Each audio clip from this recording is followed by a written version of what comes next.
Friends. So I finished 3 books this week. I just finished reading Survive the Night by Danielle Vega. So last week I read Danielle Vega's The Merciless. So I decided to stay on like a Danielle Vega kick and see how Survive the Night was. So if you read The Merciless, there are really similar themes between The Merciless and Survive the Night. So both have a oh, Cheetah wants to be pet. Both have a female lead who's a teenager and, has teenage issues. So this one is told by Casey, and she is a recovering painkiller addict. And the story starts with her leaving rehab and going home, and she starts off at a sleepover with like normal soccer playing teenage girls. And she leaves that party to go with her old friends who are all also drug addicts. Really smart, right? So one of the girls hears about this underground party in subway tunnels called Survive the Night, and basically it's a huge all night rave where they do drugs and drink and party all night. But what they don't know is that it's actually something they have to survive. Like there is a monster in the sewers with them, or sorry, not the sewers, the subway tunnels with them. And what kind of threw me is that her friend drugs her right when they get in to survive the night. And it starts for a while where she's panicking and she's freaking out because she's obviously high. But then as it goes on, like she starts seeing things and like she sees her friend dead, and one of her friends even tells her, like, you're high. This isn't really happening. So it kind of threw me, and like for the rest of the book I was like, is this really happening? Like, is she imagining it because she's high, or is this a thing? So that kind of threw me a little bit. But as the book goes on, you start to realize like this is actually happening because her friends who are also, or who aren't on drugs, start seeing these monsters and these other things that are happening. And this is what I'm dealing with right now. She she doesn't want me to talk. She wants me to let her sleep.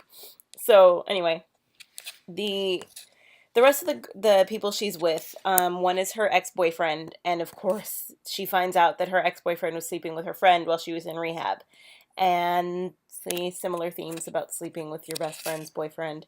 And then the other ones are her actual other 2 friends, and just like in The Merciless, everybody dies. Sorry if that was a spoiler. Everybody dies. And then at the very end, I'm not going to tell you if she gets out or not, but at the end, it's kind of another cliffhanger where you're like, was she really high the whole time? And she ends up, thankfully, she ends up having to be like, okay, I'm not going to do drugs anymore. Like, I don't want to do this. I don't want that in my life anymore. And I was really proud of her for making that decision. And then she has a knee injury that flares up when they're in the sewer or subway tunnels, and it's really bad when they're trying to escape. And I really felt for her at that point, and I was really proud of her because at one point, like, she has a pill of Oxy in her back pocket, and she doesn't take it. And so she's like, no, like, I don't want to do that anymore.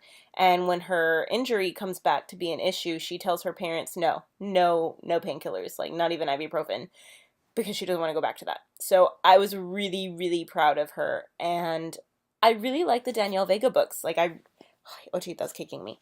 I really like them because they're quick. Like my Kindle app said it was a 2-hour book. Of course, it took me a little longer because I have to have a job and a life outside of reading. But it was really, really quick. And it's not like a tough read. Like there was no major, like, there wasn't a whole lot of setting change, obviously, because they're underground the whole time. And it wasn't super long where I had to stop and like reflect about what I was reading and like mentally process it. I could just go. Like if I had had 2 hours to just sit and read it, it would have been awesome. I love having that. And that would have been a really easy read, but it was really, really good. I definitely recommend it. It was great. I also finished the Harry Potter and the Order of the Phoenix audiobook. Finally, I was on a Harry Potter kick from the summer and bought all of the audiobooks on Audible, and I was listening to them while I was working in my library during the summer. And I started the 5th one, I think, like the ending of August when my fiance had surgery, and he was so done with it because the chapters are really, really long. But Jim Dale does a great job. If you haven't read or if you haven't listened to the Harry Potter audiobooks, I definitely recommend it because it's really cool. Like, I haven't reread the book since last summer, but listening to it rather than reading it is really, really different because Jim Dale kind of does different voices, and it's just different hearing it rather than listening to it, and I really liked it. So I finished that yesterday, and look what I finally finished! Poet Anderson of Nightmares, done today, finally. Obviously, this one was not super exciting. Sorry. It was good. I like it because it's different. It was written by Tom Delonge, the guy from Blink-182, and Suzanne Young. I like her writing style a lot. She's very descriptive, but not to the point like this isn't the Scarlet Letter, where everything is getting 30 pages of a description, and it's not as lengthy as a Game of Thrones book, where you kind of want to shoot yourself after a while, because it's just like, oh my god, just go on, stop describing this already. But considering it took me about two weeks to finish, it wasn't bad. I liked it. It's just not something I was into. So Tom DeLonge wanted something that could be a CD or an album and a book and a movie.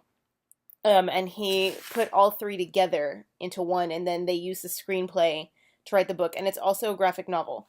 And what I thought was really cool is at the end of it,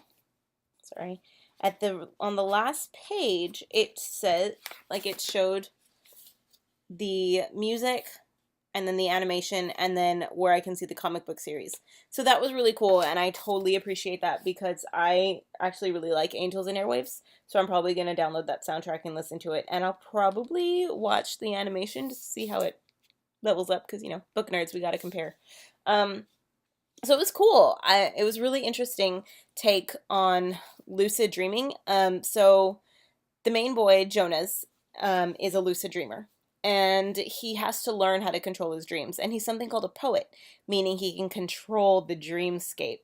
And I've always been really interested in the idea of lucid dreaming. So I thought it was really cool how he learns how to control his dreams and how we, like normal people who don't sleepwalk and we don't have lucid dreams and we don't get to take part in that dreamscape. We're just normal people. And it's cool to see how we kind of play into it and how reality is a different side for people who dream or who are lucid dreamers. So his brother is in a coma, who is also a lucid dreamer. So it's kind of that take where he has to find his brother, but his brother's not lost. His brother's been taken over by this evil guy called REM. And basically REM wants to take over the dreamscape, and he steals people's souls. So there's people called the Dreamwalkers, and then there's Night Stalkers. So obviously Siths and Jedis, good guys and bad guys. And I'm not going to tell you who wins in the end, because I want you to read it, because I liked it. I would not read it again, because but I would definitely recommend it. It was a really good adventure story, and it has a cute little teenage love story where you're like, oh, he loves her. He's 17. But it was really cute because the girl he falls for, Sam, her family are also dreamwalkers. And so they also have they own this hotel that is kind of a home for lucid dreamers and for the dreamwalkers. So it's really cool. I like how everything connected and everything came together. Suzanne Young did a great job in building that world. So I'm really excited about the way that the story played out and the way it ended. It was really good. It ended on a little bit of a cliffhanger, but not enough of one where I'm like, oh, God, I have to read the next one now. Like, I hate when they do that to you, when you buy one or you get the one book and you're like, awesome, this is going to be good on its own, and I'm going to read one and I don't have to get sucked into another series, and then you get sucked into another series without knowing it. This one, I don't think I got sucked into another series. It gives you enough at the end to know kind of what's going to happen. So I really like that. Definitely appreciate that. Sorry, I've got a sleepy dog, guys. But I definitely appreciate that. I would give it like a 3.6 out of 5. Like, it wasn't like but it wasn't amazing, but it was good. If you like sci-fi and you want to know a little bit about lucid dreaming, even if you want something different, like I picked it up because it's called Of Nightmares, and I wanted something creepy for Halloween, and it wasn't really creepy, like I wasn't gonna have nightmares. Survive the Night did give me a nightmare last night. It was a weird dream, but it wasn't like, oh my God, I'm traumatized and I can't sleep tonight. But it was good. So those 3 books are what I read this week, and I'm going to say that I'm going to read this Savage Song now, but I also got the 50th edition of the the 50th anniversary edition of The Outsiders in today that I've never read before, so I'm really excited about that. Yeah. So, I don't know what I'm going to read next, but I will let you know in the next vlog. Have a great night, everybody.